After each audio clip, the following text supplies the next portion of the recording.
walladzina ma'ahu, dan orang-orang yang mengaku dirinya Islam punya karakter, ciri-ciri, identitas, ID card. Satu, asyidda' 'alal kufar, tegas kepada orang kafir. Tapi ingat, jangan salah paham tentang tegas terhadap orang kafir. Apa itu tegas? Tegas dengan prinsip inna dina indallahil Islam. Islam is the single one, the true religion behind the God. Gaya-gaya saja ini, bos. Gaya-gaya.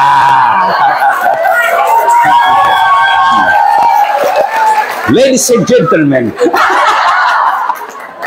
Masya Allah, harus ditanamkan itu dalam diri kita. Saya yakin sedulur-sedulur, tuan-tuan, bapak-bapak, mantap akidahnya. Tapi anak bagaimana? Saya punya kenalan baru hari ini, namanya Kamal. Casingnya Amerika, tapi jiwanya Muslim. Bu, dengar bu, bu, kalau ibu meninggal, siapa yang doakan ibu? Jangan kau harap suamimu. Pasti dia kawin lagi. Percaya bu. Sampai teman saya di Makassar, ibu-ibu, dia bilang kurang ajar itu tetangga saya. Kenapa? Masa baru 3 bulan istrinya meninggal, belum lagi kuburnya kering, dia kawin lagi Ustadz. Saya bilang teman saya lebih hebat, masih hidup istrinya dia kawin. Ya bu, siapa yang doakan ibu? Anak.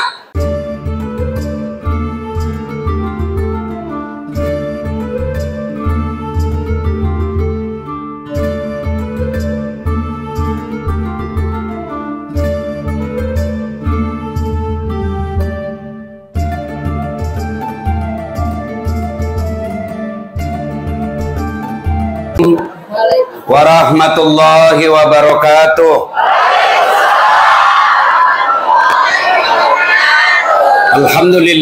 Alhamdulillahi rabbil alamin, wa bihi nasta'inu ala umurid dunya waddin. Asyhadu an la ilaha illallah wa asyhadu anna Muhammadan abduhu wa rasuluh. Allahumma salli ala sayyidina Muhammad wa ala alihi wa sahbihi ajma'in. Amma ba'd. Faqad qala Allah subhanahu wa ta'ala fi kitabil karim. Bismillahirrahmanirrahim. Innallaha wa malaikatahu yusalluna 'alan nabi. Ya ayyuhalladzina amanu sallu 'alaihi wa sallimu taslima. Sesungguhnya Allah dan para malaikatnya bersalawat kepada Rasulullah Muhammad sallallahu alaihi wasallam, maka wahai orang-orang yang beriman, bersalawatlah kalian kepada Rasulullah dengan sebaik-baik salawat. Ketika Allah perintahkan kita puasa, Allah tidak menunaikan ibadah puasa. Ketika Allah perintahkan kita sholat, Allah pun tidak pernah menunaikan ibadah sholat. Allah perintah kita tawaf, haji, umroh, Allah pun tidak pernah menunaikan ibadah haji dan umroh. Tetapi ketika Allah perintahkan kita bersalawat, maka Allah sampaikan, innallaha wa malaikatahu yusalluna 'alan nabi. Sesungguhnya Allah dan para malaikatnya bersalawat kepada Rasulullah Muhammad sallallahu alaihi wasallam.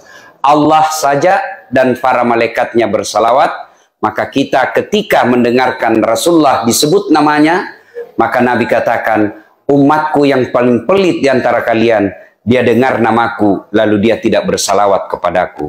Muhammad sallallahu alaihi wasallam. Suatu kali Nabi besar Muhammad sallallahu alaihi wasallam duduk dengan malaikat Jibril. Tiba-tiba Nabi melihat ada malaikat lebih 1.000.000 jari-jarinya. Ibu-ibu, berapa jari-jarinya, ibu? 10. Cacat dong. Benar jari-jari kaki? 20. Ada yang 25 di sini jari-jarinya? 22 aja enggak ada ya? Masya Allah. Nabi melihat ada malaikat lebih 1.000.000 jari-jarinya.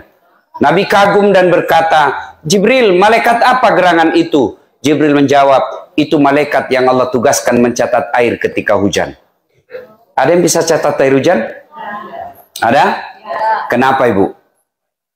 Biar banyak pak, kalau jatuh satu-satu saya bisa catat. Tapi ini banyak, jatuhnya rame-rame dan laju. Mana bisa dicatat? Lalu Nabi bertanya kepada malaikat, wahai Jibril, apa mampu betul itu? Dia bilang, silakan kau tanya. Tanyalah Nabi, wahai malaikat, apakah mampu mencatat air ketika hujan? Ya, ku catat yang jatuh di gunung, ku catat yang jatuh di laut, ku catat yang jatuh di darat, tak setetes pun yang aku tidak catat. Aku sibuk dengan jariku yang banyak ini. Satu saja yang tidak mampu aku catat, ya Rasul. Kenapa? Jumlahnya lebih banyak daripada air hujan. Apa gerangan? Ketika umatmu berkumpul di satu tempat, lalu mereka berselawat bareng-bareng kepadamu, aku tidak bisa mencatat betapa banyak pahala yang Allah turunkan di tempat itu. Itulah sebabnya kita di Indonesia, Nahdlatul Ulama umumnya, Ahlus Sunnah wal Jamaah, mereka ketika kumpul, mereka bersalawat bareng-bareng. Kenapa? Pahalanya lebih banyak daripada jumlah air hujan. Ibu bapak, saudara-saudara sekalian. Pertama, banyak-banyaklah bersalawat. Yang kedua, ibu bapak, saudara-saudara sekalian, ada pernah dengar nama Yusuf Kalla? Pernah? Beliau kayaknya satu-satunya Indonesia yang 2 kali menjadi wakil presiden. Wakil presiden ke-10 dan wakil presiden ke-12. Ibu tahu orang apa dia? Bugis. Ya kan? Ah, ternyata, ibu tahu enggak, Pak Yusuf Kalla itu sepupu sekali dengan bapak saya. Oh. Ngaku. Ngaku, Bu. Begitu di cross check ke Pak Yusuf Kalla, Pak JK, katanya sepupu dengan bapaknya pada saat latih. Ah, siapa itu? Namanya saja baru saya kenal. Iya kan? Ibu-ibu, kenal Prabowo? Tahu Prabowo? Itu masih saudara sama saya itu, Bu. Ngaku. Begitu juga nanti di akhirat. Ya Allah, saya Islam. Ya Allah, saya Muslim. Ngaku sampean. Kamu ngaku. Kalau kamu Muslim, mana tandanya? Bapak-bapak di sini kan pegawai toh. Misalnya bapak pegawai di mana? Sebut satu. Pak Farhat. Di mana pegawainya? Hah? Hotel. Bapak kalau mau masuk di situ pakai ID card. Bapak-bapak kalau masuk kantor pakai ID card. Ya kan? Itu standar minimal. Saya ngaku pegawai, misalnya pegawai di Apple. Mesti ada standarnya apa? Ini kartuku. Kalau tidak, kau tidak boleh masuk. Begitu juga Islam. Di akhirat kelak Allah tanya, kalau kamu Islam, mana karaktermu, mana identitasmu?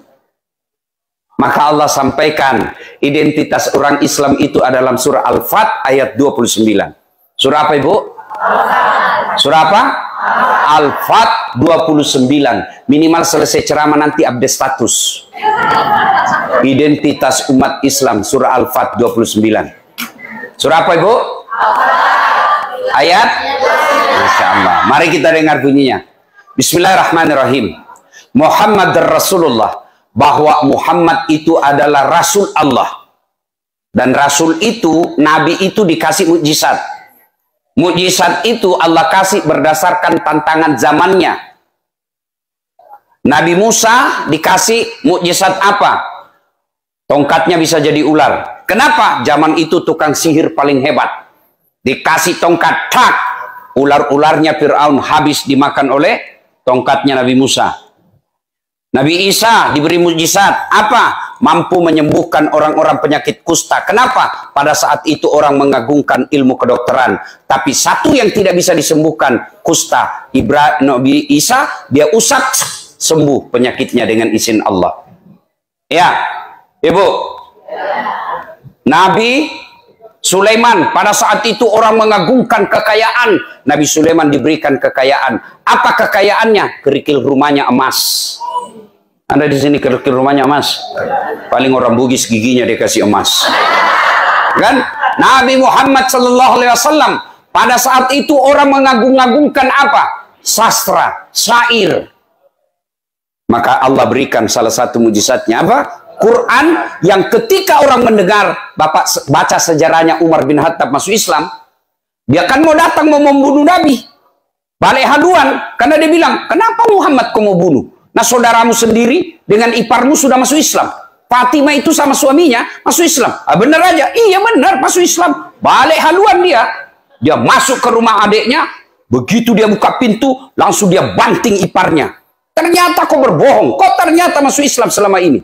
Adiknya datang, si Fatimah, dia bilang, kenapa kalau kami masuk Islam? Kalau kami masuk Islam, kenapa? Dia bisik di telinganya Umar, la ilaha illallah Muhammad Rasulullah. Dia tebas, dia sikut adiknya, berdarah bibirnya. Lalu adiknya berkata, kamu bisa menyiksa fisik kami, tapi kau tidak bisa menguasai akidah. Umar lalu berpikir, barusan dia lawan adik saya ini. Ingat Pak, Umar itu tegas tapi lembut hatinya. Pada saat dia duduk, dia kasihan lihat adiknya, dia usap itu, dia ambil kira-kira kalau sekarang sapu tangan. Ya, dia usap itu bibirnya adiknya berdarah, adiknya tepis tangannya, jangan. Lalu dia duduk menyesal, dia pegang kepalanya, tiba-tiba dia lihat ada di bawah tempat duduk, ada lintingan-lintingan kertas. Bukan kertas, lintingan-lintingan daun kurma. Karena waktu itu tidak ada kertas, Bu. Dia lihat gulungan-gulungannya, apa itu? Tidak boleh kau sentuh. Cobalah, saya lihat sedikit kalau bahasa kita. Ayolah, saya lihat dulu apa itu. Coba saya lihat. Akhirnya adiknya berikan. Dan apa yang dibaca? Surah Toha ayat 1-5. Lembut hatinya dan menyatakan diri langsung masuk Islam. Kenapa? Kagum dengan kalimat-kalimat yang ada dalam surah Toha. Maka Allah berikan mukjizat Nabi Muhammad. Apa mukjizatnya? Quran. Kemudian Bapak Ibu saudara-saudara sekalian, Nabi, kemudian Umar masuk ke dalam Islam. Lain kali kita cerita ini, ya, tentang tokoh-tokoh orang Islam yang masuk Islam. Muhammad Rasulullah, bahwa Muhammad itu adalah utusan Allah. Walladzina ma'ahu, dan orang-orang yang mengaku dirinya Islam punya karakter, ciri-ciri, identitas, ID card. 1, asyidda' walal kufar, tegas kepada orang kafir. Tapi ingat, jangan salah paham tentang tegas terhadap orang kafir. Apa itu tegas? Tegas dengan prinsip inna dina indallahil Islam. Islam is the single one, the true religion behind the God. Gaya-gaya saja ini, bos. Gaya-gaya.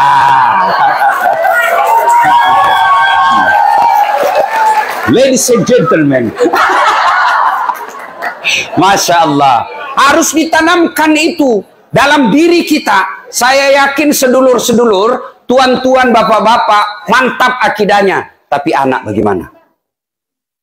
Saya punya kenalan baru hari ini, namanya Kamal. Casingnya Amerika, tapi jiwanya Muslim. Bu, dengar Bu, Bu,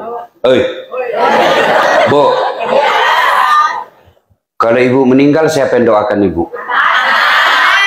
Jangan kau harap suamimu, pasti dia kawin lagi. Percaya Bu. Sampai teman saya di Makassar, ibu-ibu, dia bilang kurang ajar itu tetangga saya. Kenapa? Masa baru 3 bulan istrinya meninggal, belum lagi kuburnya kering, dia kawin lagi, Ustadz. Saya bilang teman saya lebih hebat, masih hidup istrinya dia kawin. Ya Bu, siapa yang doakan ibu? Anak. Tuan-tuan, bapak-bapak yang saya muliakan, saya cinta karena Allah. Ayo anak-anak kita gimana imannya? Maafkan saya Bu, maafkan saya. Anak ibu bawa kok tidak hadir duduk di sini. Mestinya anak kita duduk dengar dakwah. Bahasanya? Minimal nanti dia duduk, ibu nanti pulang jelaskan apa yang saya sampaikan.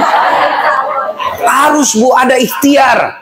Nah ibu sekarang, kalau di sini ibu khawatir agamanya anak, ikhtiarnya kirim ke kampung neneknya sekolah. Itulah tugasnya ibu. Sekarang bagaimana ibu yakin agamanya akan selamat kalau sekarang aja ibu tidak bisa kendalikan?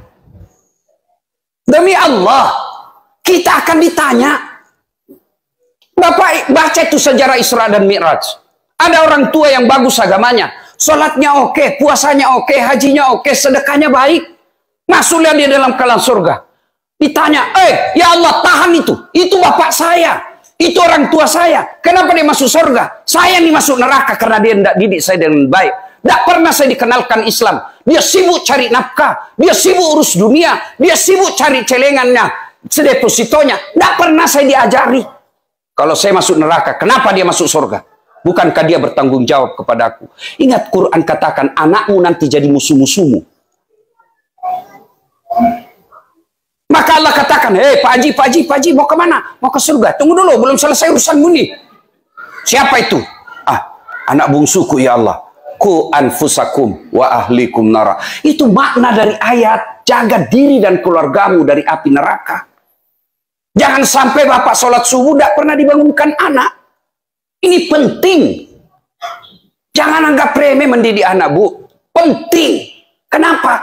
Karena itulah masa depan kita ketika di alam kubur. Tuan-tuan yang saya hormati, mau tahu masa depanmu nanti di akhirat? Lihat anakmu sekarang. Lihat anakmu sekarang. Kalau dia masih datang ke masjid berjamaah, insya Allah aman deh. Kalau malam Jumat dia masih baca Quran, buka Yasin, insya Allah bisa kita remah. Kalau kita lihat dia masih pakai jilbab, alhamdulillah. Tapi kalau kau tidak pernah lihat dia sholat, usianya sudah belasan tahun, tidak pernah kau lihat dia datang ke masjid jamaah, tidak pernah kau lihat dia pegang Al-Quran, demi Allah itu tanda-tanda bakal sengsara hidupmu di Quran, di kubur nanti. Ngapain kita jauh-jauh merantau cari dunia ke sini? Dunia hanya sementara. Dunia ini sementara. Wa mal hayatud dunya illa mataul hurur. Dunia ini hanya tipu daya, transit. Dunia aja ini yang hanya paling lama kita hidup 70 tahun, tapi berani kita merantau ke sini untuk memperbaiki dunia. Kenapa untuk akhirat kita tidak untuk akhirat kita abai? Itulah anak kita. Didik anak. Pulang ini, Bu. Bukan ini perkara gampang. Bukan perkara gampang. Saya yakin tidak ada yang mati kelaparan anaknya di sini. Tapi yang mulai tidak sholat pasti banyak. Ini jangan marah dan merasa tertekan. Ini agar kita sadar untuk kembali evaluasi. Pentingnya menjaga akidah anak kita. Itulah yang disebut asyiddaul al kufar. Tegas kepada orang-orang kafir. Bukan tegas itu kita perangi. Bukan tegas kita lempar rumahnya. Itu keliru. Karena agama kita mengajarkan, jangan kau celah Tuhan-Tuhan mereka. Jangan kau hancurkan rumah ibadah mereka. Yang kita tegas di sini adalah jaga anak kita. Pertama jaga caranya, pendidikan anak kita. Jangan ibu bapak berpikir, ini kan cuma pendidikan. Justru pendidikan itulah pintu masuknya agama. Dua. Untuk menjaga anak kita, bapak hati-hati pilih pendidikan. Kalau boleh saya bersaran, kalau bapak tidak yakin bisa selamat akidahnya anak di sini, bagaimana caranya bapak ibu bisa kirim ke Indonesia, bawa ke pesantren minimal 3 tahun, akidahnya kuat, oke, kau kembali ke sini. Kalau ibunya aja tidak sholat, bapaknya tidak sholat, anak kita bergaul bebas, sekolahnya juga sekolah yang tidak pernah belajar agama, bagaimana ibu yakin agama anak kita akan selamat? Saya baru-baru juga ceramah ke Australia. Saya tanya, berapa tahun? Lebih 40. Berapa anaknya? 5. Agamanya? Yang 2 kayaknya masih Islam. Yang 3 sudah tidak jelas. Dari situ saya, kalau boleh, jangan marah Pak. Kalau boleh, kerja, kumpul uang, balik ke Indonesia, selamatkan anak-anak kita akidahnya. 2, pendidikan. Yang kedua, nikah. Hati-hati carikan jodoh. Bolehlah dia menikah dengan beda agama kemudian masuk Islam seperti bapaknya si Kamal. Boleh, tapi pasangannya harus yakin pandai agama. Kalau kita nikahkan anak kita dengan non-muslim yang tidak seiman dengan kita, lalu anak kita sholatnya juga tidak beres, hampir bisa dipastikan cucunya nanti sudah tidak jelas agamanya. Maka hati-hati milih jodoh. Ini adik-adik yang masih jomblo di sini. Kata Nabi, kau menikahlah dengan 4 pertimbangan. 1, itu agama. Nabi sudah pesan. Li jamaliha, lihat cantiknya. Cantik penting. Kenapa? Dia hampir 24 jam di depanmu. Iya toh? Baru bangun dia. Mau tidur dia lagi.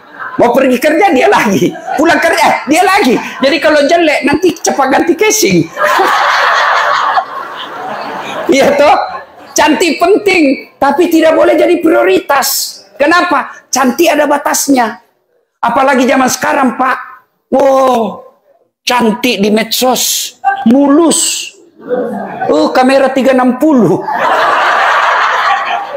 Dari mana datangnya cinta? Dari Facebook turun ke WA. Dari mana datangnya kecewa? Setelah ketemu ternyata berbeda. Iya toh, Masya Allah, cantik ada batasnya. Ya, bu-ibu, 20 tahun cantik, 17 tahun sweet 17, wah memukau satu kampung, tersenyum dia, terpesona satu kampung. 17 tahun, balik itu 17, 71, masih ada yang terpesona. Kau aja senyum, cucumu lari, dikira mau digigit. Iya Pak. Apa? Cantik ada batasnya, gagah ada batasnya. Bapak-bapak di sini masih cakep semua. Dulu. Sekarang tanya istrimu Pak, tanya istrimu. Saya masih cakep. Kalau dia bilang masih cakep, pasti dia bohong. Ibu-ibu, tanya suamimu, kamu masih cantik? Kalau dia bilang masih cantik, pasti kau dibohongi. Iya toh, cantik ada batasnya. 2, cantik itu subjektif. Subjektif. Cantik menurut Dasar belum tentu cantik menurut Kamal. Iya toh, kalau saya ditanya siapa perempuan paling cantik di dunia Ustadz, ada istri saya di samping pasti, istri saya dong. Bapak protes, istriku, nggak urus saya istrimu. Iya toh, subjektif.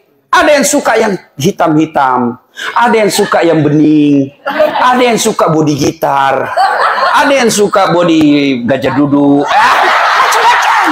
Iya toh, macam-macam. Iya toh, itu subjektif. Maka adik-adik sekalian, kalau kau menikahi seseorang karena kecantikan, siap kau kecewa. Kenapa? Pasti ada batasnya. Sampaikan itu ke anakmu. Memang kau lagi cantik sekarang, tapi kalau kau cantik, pertimbanganmu biaya operasionalnya mahal. 2, kata Nabi, ini cantik. Nabi katakan pilihan cantik, tapi jangan prioritas.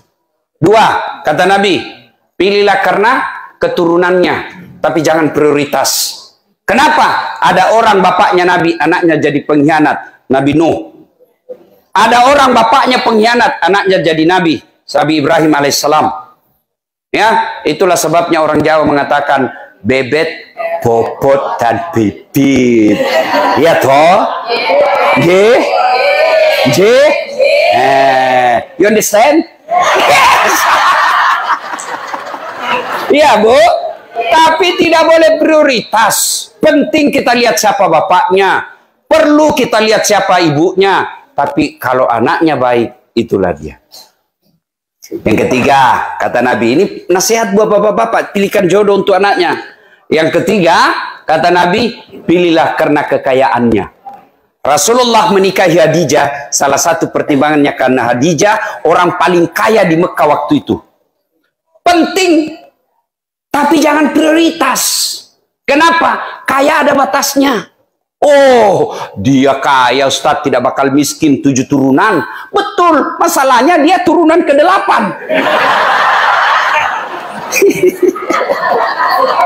Iya toh, jangan jadi prioritas. Ya, yang keempat, kata Nabi. Dengar, yang keempat. Oh ya. Ada mobil ngeblok. Ada mobil ngeblok Toyota Corolla Black 7G YCE Z6. Mohon dipindahkan segera orangnya mau pulang. Sekali lagi, Toyota Corolla Black 7G YC686. Terima kasih. Maaf. Ya, Kak. Ya,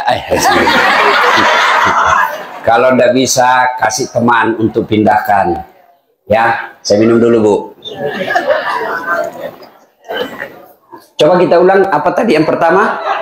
Cantik, beautiful. Yang kedua, turunannya. 3, kekayaannya. Yang keempat, agamanya, kata Nabi. Mahasiswa saya bertanya, Ustadz, kenapa agama nomor 4? Mestinya kan agama nomor 1. Saya bilang, jangan salah dek. Agama betul nomor 4, tapi tidak titik di situ hadis, koma, lalu ada di bold, huruf besar, kapital, kasih tanda centang, lalu di stabilo. Ya kira-kira seperti itu kalau sekarang ya. Kata Nabi, utamakan agamanya, karena dengan agama kamu akan dapat semuanya. Ada orang cantik bu, cantik betul, tapi ahlaknya kesurupan. Iya toh? Iya, iya. Ada lagi mukanya, masya Allah, ahlaknya baik, tapi mukanya hancur. Iya kan? Iya. Ada lagi kaya, wih, tapi mulutnya kasar. Iya kan? Itulah sebabnya Nabi katakan, tidak mungkin ada perempuan berkumpul 4 tempatnya. Dialah cantik, keturunan baik-baik, anak orang kaya, hafal Quran. Kalau ada bapak ibu tahu di sini, tunjukkan saya. Saya juga masih mau, Pak. Iya. Kan susah untuk kumpul ke 4-empatnya. Maka Nabi tegaskan, utamakan agamanya. Kalau dia miskin, maka agamanya akan memperkaya dengan akhlaknya. Kalau dia tidak cantik, maka tutur katanya akan mempercantik kelakuannya. Paling sial dialah jelek, keturunan tidak jelas, pengangguran, agama tidak jelas. Emangnya waktu kau pilih tutup mata? Ya, tuh, dengar, ya. Maka hati-hati milihkan jodoh anak kita supaya apa? Agamanya selamat. Bolehlah kita nikahkan dengan orang sini, tapi harus yakin anak kita bisa bimbing dia. Kalau anak kita perempuan, agamanya juga tidak jelas, sampai menikah tidak pakai jilbab, 2 tahun dia pacaran, menikah dengan orang beda agama, hampir bisa dipastikan akan hilang agama anaknya. Ibu-ibu sekarang kalau anaknya pacaran dianggap biasa. Siapa bilang itu biasa? Itu kiamat. Kenapa? Saya tahu bu, karena banyak ibu-ibu curhat. Rata-rata ibu-ibu curhat yang tidak saling menghargai karena lama pacaran. Ya pacaran 3 tahun. Pasti dalam 3 tahun itu berapa kali dia bohong. Dalam 3 tahun itu berapa kali dia selingkuh. Dan bertengkar, kebiasaan itu dibawa setelah menikah, akhirnya sudah ada anaknya, tidak ada saling penghormatan. Kenapa? Sudah saling menghina. Gimana dalam keluarga, rumah tangga, suami istri, ngomong aja sama istri kasar. Ngomong aja sama suami kasar. Woi pak, gimana kau? Cepat kau pulang. Waduh, suami istri kok begitu? Padahal Nabi katakan ketika hijrah dari Makkah ke Madinah, itu salah satu perintah Nabi dari 5, ahsin kalamaka, haluskan tutur katamu. Kalau kita orang Bugis, itu kalau kita bukan orang banyak, tapi kita itu kalau bahasa Jawa sampean, panjenengan. Itu kita itu. Mestinya ibu panggil suami panjenengan. Jangan kupikir, "Oi, kau di mana ini?" Ya ketawa, saya serius ini.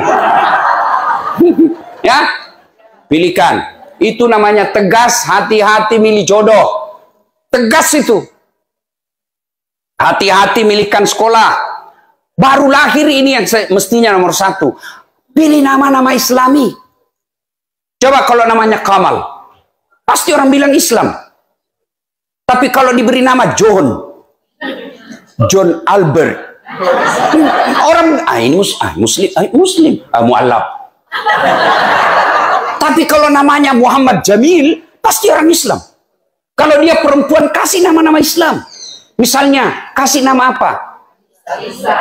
Aisyah, Humaira. Jangan kau pikir apa arti sebuah nama. Bayangkan kalau dalam ruangan ini tidak ada semua nama. Bagaimana ibu mau komunikasi? Halo, ada Anu siapa? Itu yang ceper. Banyak ceper. Bayangkan Pak. Coba, saya dosen komunikasi. Nama itu simbol dan bisa mewakili karakter orang. Ketika Bapak dengar nama saya, Dasat Latif, pasti Bapak bisa bayangkan.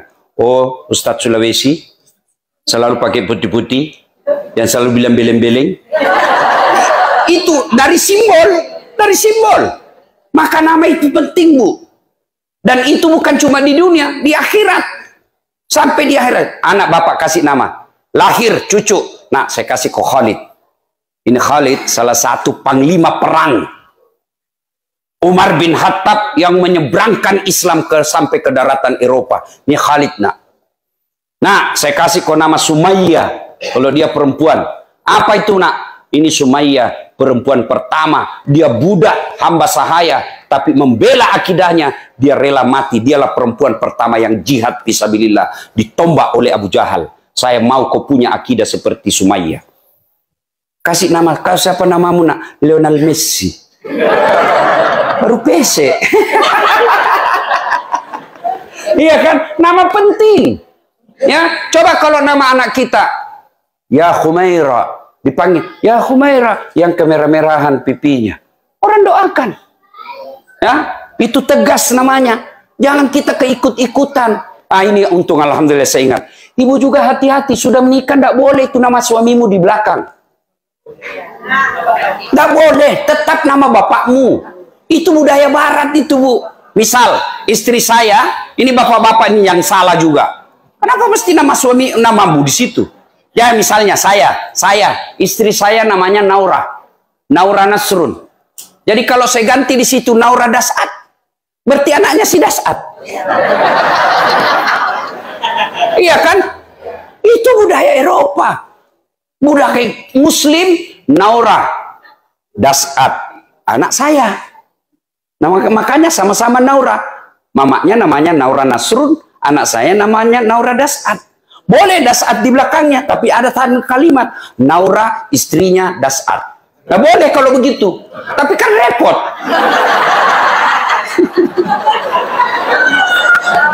Yang ketawa saya serius ini, Bu. Ya, itu nama penting. Itu bagian dari ketegasan.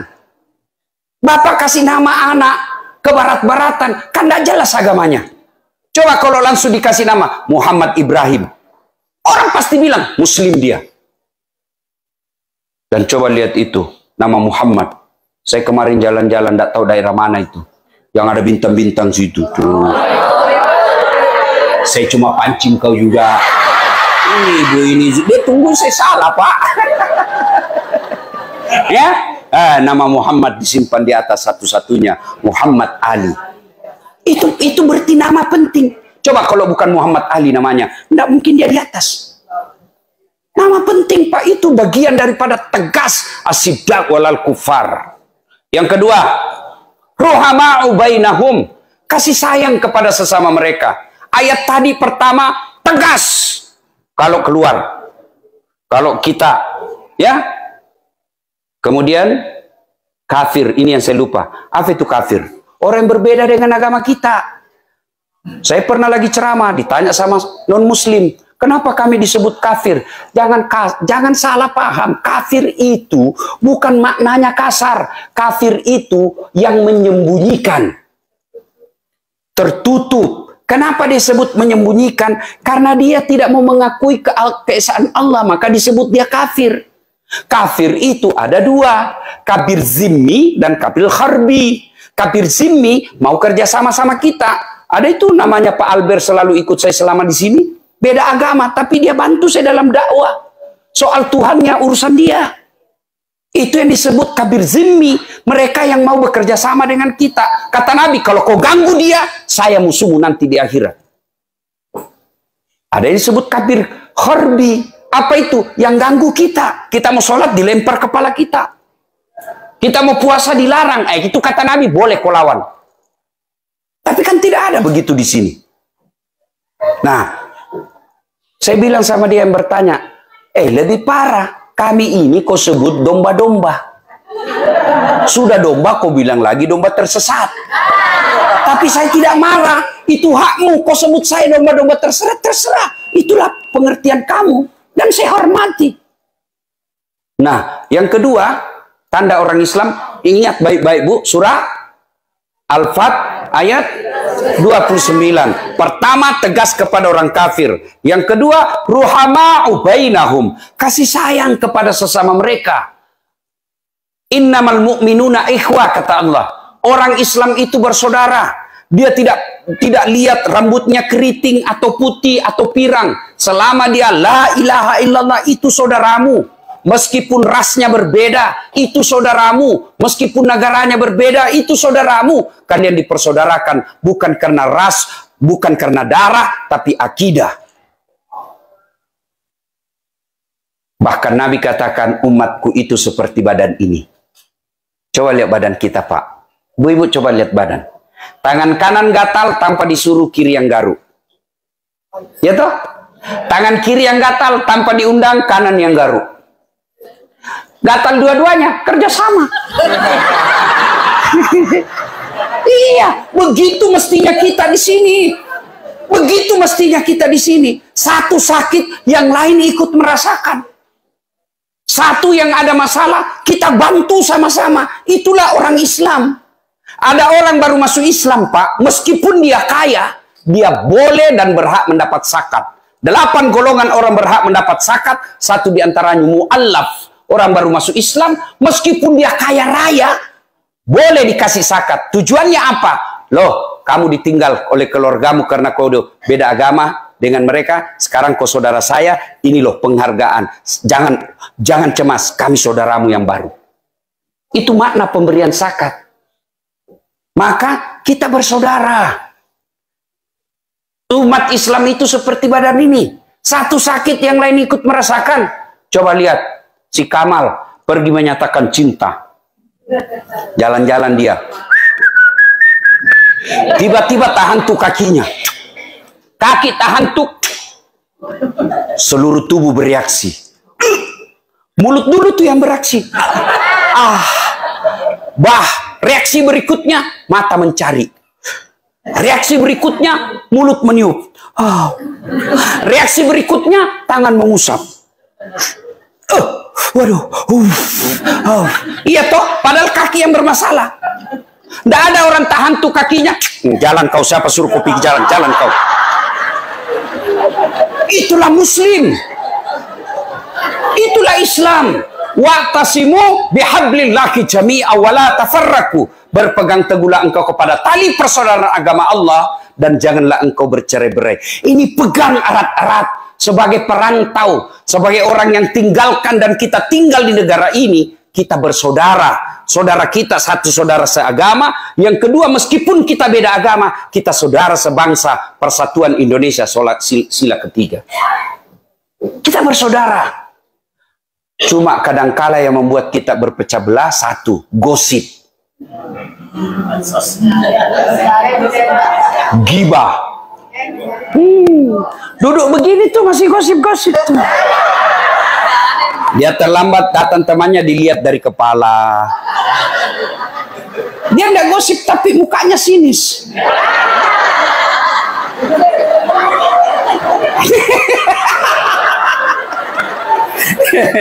Sudah sinis, dia apa?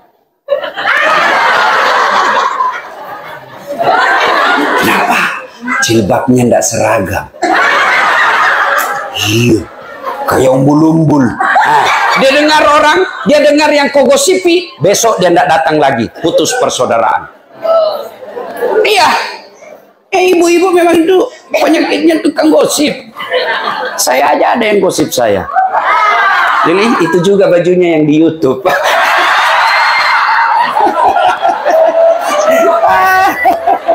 Bu, ada biasa yang berapologi.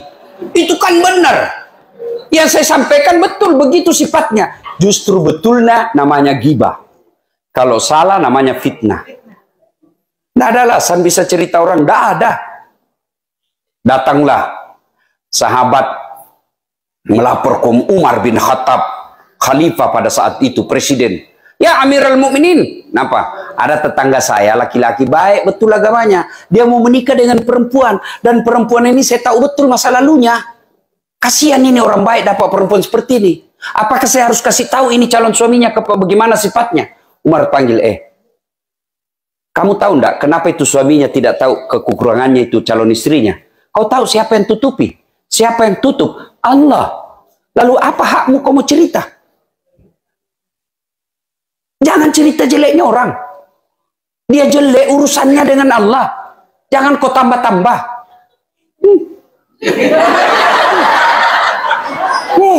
Rajin betul pengajian. Tapi suaminya selingkuh. Memangnya dia senang kalau suaminya selingkuh? Iya.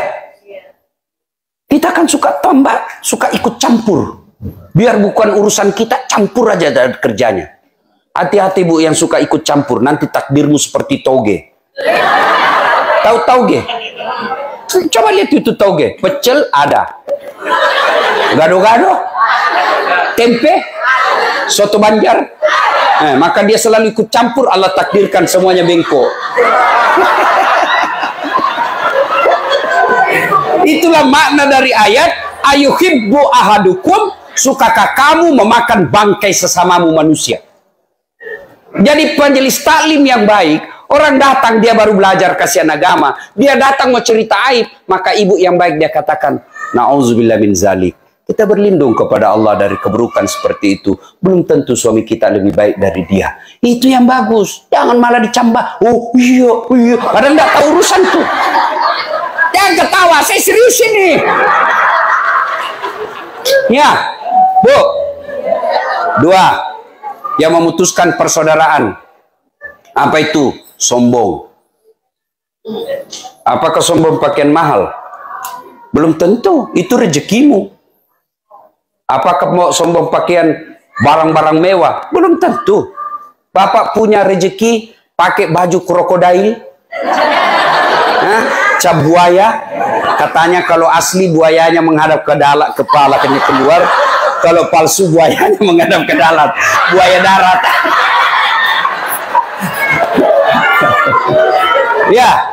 Ya. Bapak pakai palsu. Bapak pakai misalnya Hugo Boss. Boleh, itu rezekimu. Ibu pakai berlian emas, boleh, rezekimu. Kalau perlu tulis di sini emas. Boleh. Lalu kapan dia sombong? Sombong itu kata Nabi 2 karakternya. 1, nganggap remeh orang lain. Jadi kalau ibu pakai emas berlian, boleh. Kapan sombong? Kalau ibu bilang palsu. Emang sombong itu.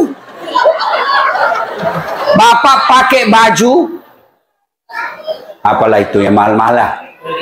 Boleh. Kapan bapak sombong? Kau tahu dah saat ini baju saya terbatas ini. Kau tidak bisa beli yang begini. Sombong. Kau meremehkan orang.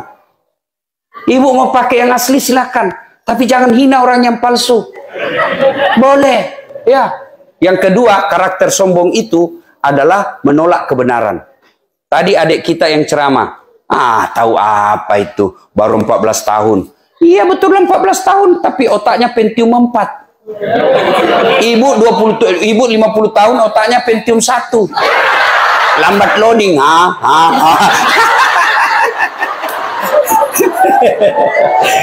Jelas ibu? Apa itu sombong? Remeh orang lain, menolak kebenaran. Dengar ceramah, dia tolak. Itu sombong itu. Abu Jahal, Abu Lahab, itu dia tahu Muhammad itu benar. Muhammad itu orang jujur. Maka diberi gelar Al-Amin, yang terpercaya. Lalu kenapa dia menolak Muhammad? Karena dia bilang, Bani Hashim. Ibaratnya suku dia lebih rendah, saya lebih tinggi. Saya pamannya, kok kemanakan saya kok jadikan nabi? Kenapa bukan saya pamannya? Itu sombong. Bapak remehkan orang, dia tidak lawan. Tapi lambat laun dia tinggalkan bapak. Putus persaudaraan.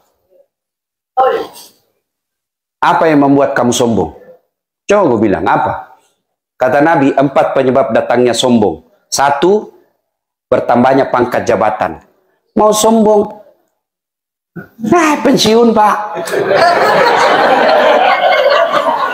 Apa kamu sombong dengan jabatan? Gubernur 5 tahun. Masih terpilih 10 tahun. Mau tidak mau, pasti kau keluar. Tuh Joko Widodo 10 tahun. Wabillahi taufiq wal hidayah. masih mau pakai mobil Indonesia 1 lewat, dibilang, oh sudah gila ini bapak ini. Apa kamu sombong? Presiden aja nggak boleh sombong, apalagi ketua masjid.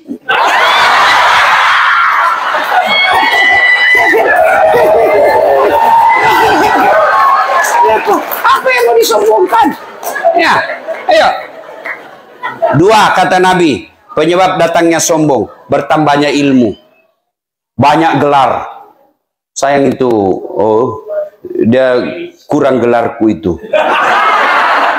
Kalau lengkapnya itu Dr. Dasat Latif, SSOS, Sarjana Sosial, SAG, Sarjana Agama, MSI, Master Science, PhD, Philosophy of Doctor. Alhamdulillah baru-baru disetujui oleh universitas untuk kepangkatan saya profesor.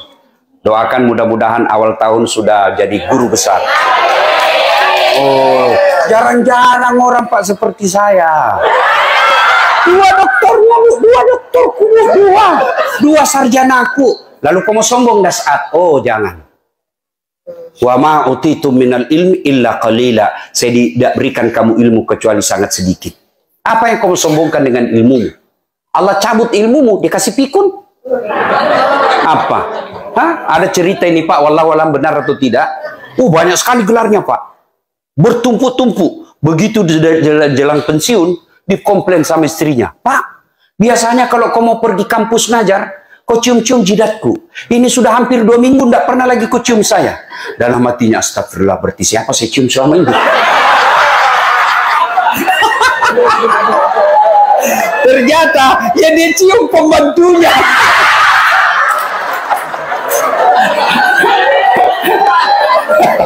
Ya juga modus. Pak Farhat mentah-mentah sudah dengar ini, pura-pura pikun.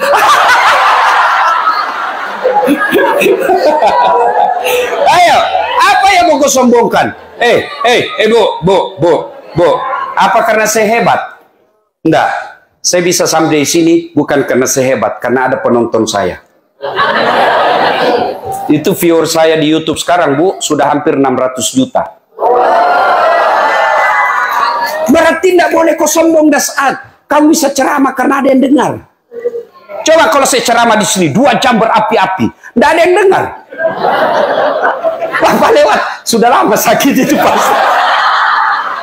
Iya toh, apa yang mau disombongkan? Ada ustadz sombong? Ada. Mana ciri-ciri ustadz yang sombong? Tidak mau menerima perbedaan pendapat. Ada ustadz itu, baru 2 bulan belajar agama. Oh, dia kafir-kafirkan kita. Tidak sunnah. Kau bilang kau saja sudah sunnah aja kau sudah salah paham. Dasar dari sunnah saja kau sudah salah. Yang namanya sunnah bukan kewajiban. Kau tuduh saya tidak sunnah. Siapa bilang? Sunnah yang lain kan saya laksanakan. Dia komplain kan, ada itu di Facebook Bapak baca, saya dituduh Ustadz tidak sunnah.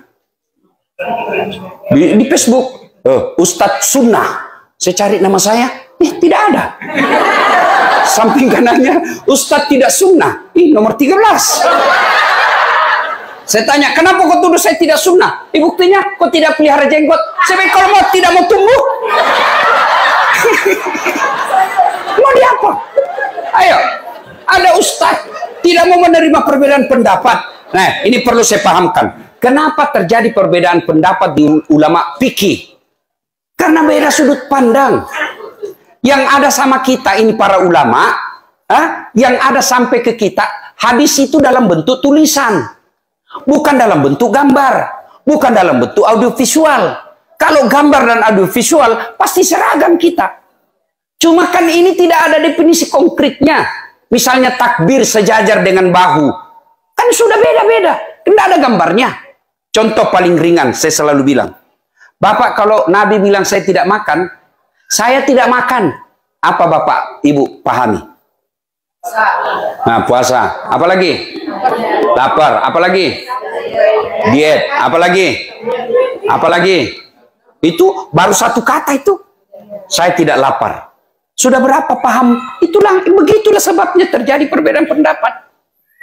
Ya Bu, jadi kalau terjadi perbedaan pendapat, lalu dia tidak mau menerima pendapat orang lain, itu karakter ustadz yang sombong. hanya mau menang sendiri. Ya. 3, penyebab datangnya sombong. Apa itu? Bertambahnya harta. Tadinya miskin, tiba-tiba dapat pembebasan lahan. Langsung kaya. Mulai sombong. Jangan sombong dengan kekayaanmu. Allah marah, gempa, longsor, tsunami, habis kekayaanmu. Oke lah, masih ada kekayaanmu, tapi Allah marah, dia titip satu penyakit di badanmu, duitmu miliaran, tapi tidak ada bisa kau makan. Duitnya 7 miliar, Pak. Begitu ke dokter, Pak, menurut hasil laboratorium, ini Bapak dilarang makan nasi. Duitnya 7 miliar dilarang makan nasi. Oh iya Kak Dok. Terus ini juga kalau lihat datanya Pak, Bapak tidak boleh makan daging. Apalagi ikan, udang, telur, tidak boleh semua Pak. Anu juga Pak, tidak boleh juga makan garam. Tidak boleh makan gula Pak ya. Jangan makan yang berminyak-minyak. Jadi apa yang bisa saya makan Dok? Ya menurut hasil lab, Bapak hanya boleh makan ubi rebus. Duitnya 7 miliar tapi cuma bisa makan ubi rebus. Sudah cukup belum? Belum cukup itu sampai di situ. Apa kata dokter? Pak, ini Bapak selama aktif kerja kan tidak pernah kena matahari. Di rumah AC, di mobil AC, di kantor ber-AC. Jadi mulai besok Pak, kalau bisa pagi-pagi Bapak jalan berjemur ya. Jangan pakai baju supaya kena matahari bajunya Pak ya.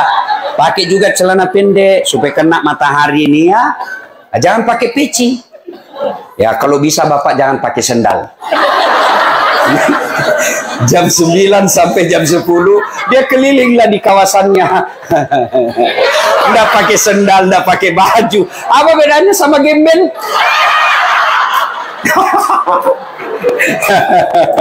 Allah, tadi Pak Joko ngajak saya, dia bilang, Ustadz, barangkali Ustadz mau pergi lihat kawasan yang banyak gembel. Saya bilang, ngapain saya pilih gembel? Di Indonesia banyak gembel, Pak.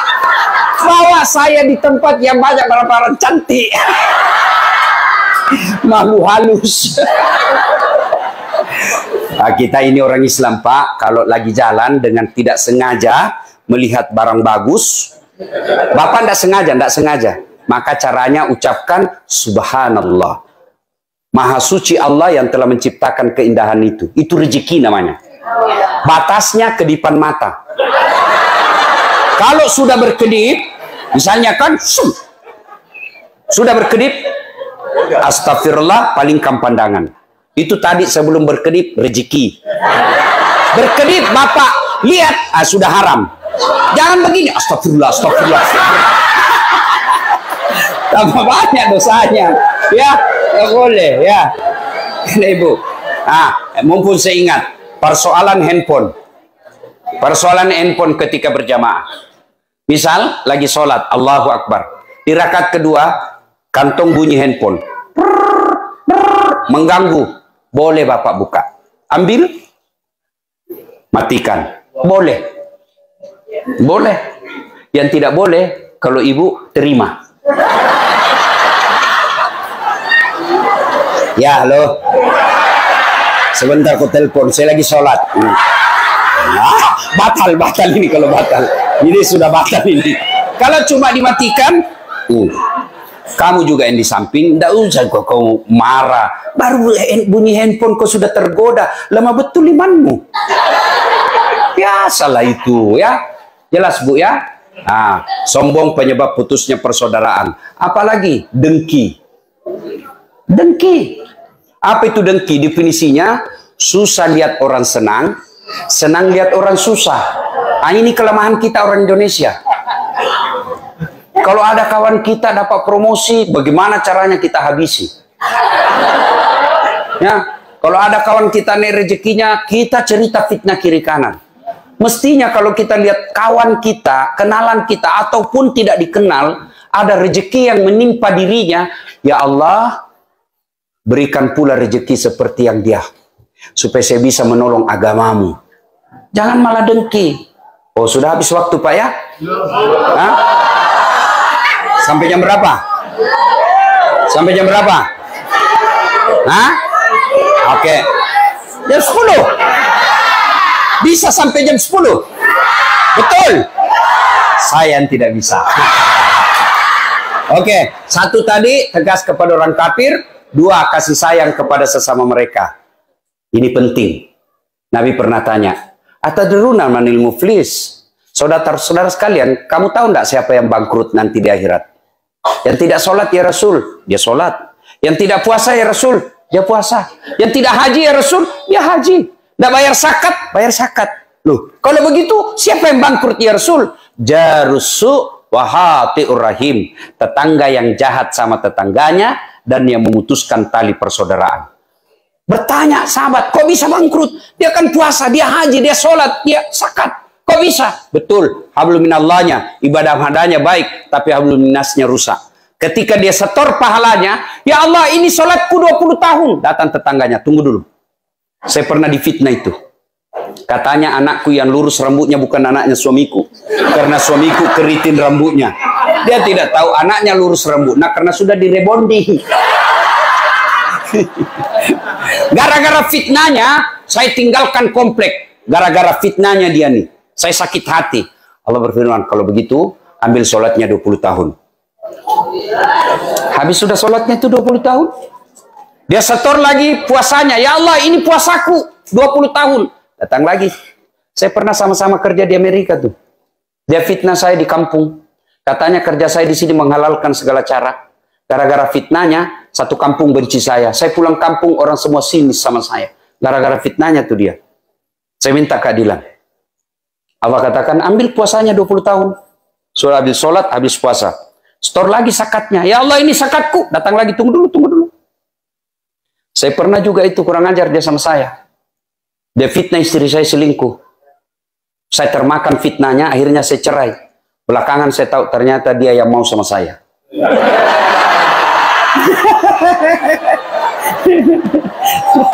Saya minta kepadamu, ya Allah. Allah katakan, ya sudah ambil zakatnya. Habis sudah amalnya tua, semua habis. Masih ada orang yang datang. Saya juga pernah, dia serobot tanahku. Saya sama-sama merantau, saya beli tanah, dia serobot tanah saya. Saya mau lapor polisi, temannya polisi. Saya minta keadilan. Dia kata yang tadi banyak amalnya, ya Allah bagaimana lagi? Puasaku habis, sholatku habis, sedekahku habis, zakatku habis. Mana lagi? Allah berfirman, tidak ada kebatilan yang tidak ada balasannya. Supaya adil, ambil dosanya orang yang pernah kusakiti. Itulah pentingnya ini silaturahmi. Biar bapak-bapak hitam jidat, puasa Senin Kamis, tadarus setiap hari, itikaf di masjid. Tapi dalam satu komplek tidak ada yang senang bapak. Bapak bukan orang spesial. Karena Nabi katakan, hairun nas anfa'uhum linnas. Sebaik-baik manusia di antara kalian yang paling banyak manfaatnya buat orang lain. Itulah saya yang jadi, saya memotivasi saya kalau dakwah buat orang senyum dan tertawa. Kalau saya tidak bisa nasihati, paling tidak dia bisa lupa masalahnya. Dengan ketawa-ketawa. Iya kan Bu? Iya Bu? Alhamdulillah. Ya. Rohama'u bainahum. Yang ketiga, tarahum rukka'an sujada. Kamu lihat mereka ruku dan sujud sholat 5 waktu. Nah Ibu, halo Bu, Pak, ada ini orang kerja seharian. Dari jam 5 dia sudah tinggalkan kantor, pulang jam 10 malam. Laparlah dia di jalan. Dia singgah beli nasi bungkus. Kan lapar kan Pak? Beli nasi bungkus. Setelah punya nasi bungkus, nasinya dia buang, bungkusnya dia makan. Ada yang begitu? Ada yang begitu? Ada. Itulah orang yang datang ke Amerika jauh-jauh cari nafkah dan dia tidak sholat. Itu namanya. Nasinya dia buang, bungkusnya dia makan. Itulah orang yang setengah mati cari uang, dapat uang, dia beli nasi bungkus. Tapi dia anak buang nasinya. Itulah mereka yang cari nafkah kok lupa sholat. Kenapa hidupku susah Ustaz? Ibu pasti tidak sholat. Kenapa keluargaku tidak rukun? Pasti dalam keluarga tidak sholat. Mana ada manusia yang tidak ada masalahnya? Tunjukkan saya di tempat ini yang tidak ada masalahnya. Ayo. Kalau bapak-bapak saya lihat ini masalah paling besar, mau kawin lagi takut sama istrinya. Iya toh Pak, sudah nggak usah bohong Pak. Kalau kami orang Bugis tidak pernah takut sama istri. Cuma istri kami lebih berani. Ini Bapak pikir saya ceramah? Bapak pikir tidak ada masalah saya, Bu? Banyak masalah saya. Kadang-kala kita ditipu. Oh ini cuma 2 jam Ustaz, tahu-taunya 9 jam. Iya Pak. Oh, pernah saya pergi ceramah Pak, dari Makassar ke Palopo. Saya salah satu Allah nikmat saya gampang tidur. Kalau saya naik mobil belum 5 jam, 5 menit sudah tidur. Kalau saya naik pesawat itu Bu, itu belum terbang saya sudah tidur. Benar, biasa istri saya jengkel. Kalau dia lagi cerita saya sudah gorok. Itulah nikmat dari Allah. Nah saya naik tidur. Naik mobil, tidur. Saya di dua, sopir. Begitu sampai di kawasan namanya Kera, itu perhutanan. Singgah itu mobil. Saya lihat, saya bangun. Kenapa singgah ini? Mana sopir? Saya lihat, oh dia kencing. Turun dari sebelah kanan. Saya turun sebelah kiri. Waktu dia turun, dia lihat saya tidur. Saya kencing lah saya. Begitu saya kencing, saya bilang, sekalinya nih sopir dada dilihat saya. Bener. Saya masih kencing, tiba-tiba mobil, lari. Saya lari.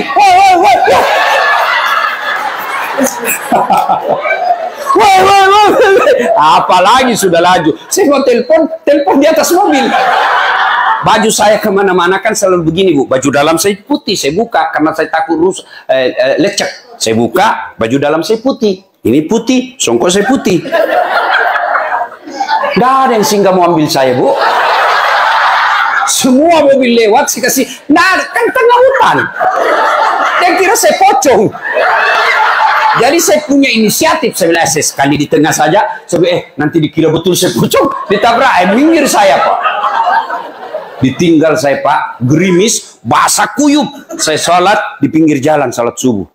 Saya berpikir, mudah-mudahan ini sopir, kalau azan subuh dia sadar, dia kasih bangun saya. Bener. Begitu dia baru sadar. Azan, Pak Ustadz, mana Pak Ustadz? Baru dia balik, jam berapa dia baru tiba di tempat saya Bu? 6:15 menit. Dari jam 1 dini hari. Turun dia, saya rasanya saya mau tempelin, tapi saya lihat lebih besar dari saya, mundur saya Pak. Kalau bilang, kalau saya berkelahi kalah saya ini, saya duduk aja jengkel ini. Yang paling menjengkelkan, begitu saya sampai di rumah dinas wali kota Palopo, dia bilang, Pak Wali Kota, Pak Ustadz, kenapa bisa kau lupa kopermu? Berarti bohong ini orang ini. Kan terlambat sampai lokasi karena balik lagi jemput saya dan itu jauh. Ternyata ditanya, kenapa kau lama? Pak Ustadz lupa kopernya, jadi kita balik lagi Pak.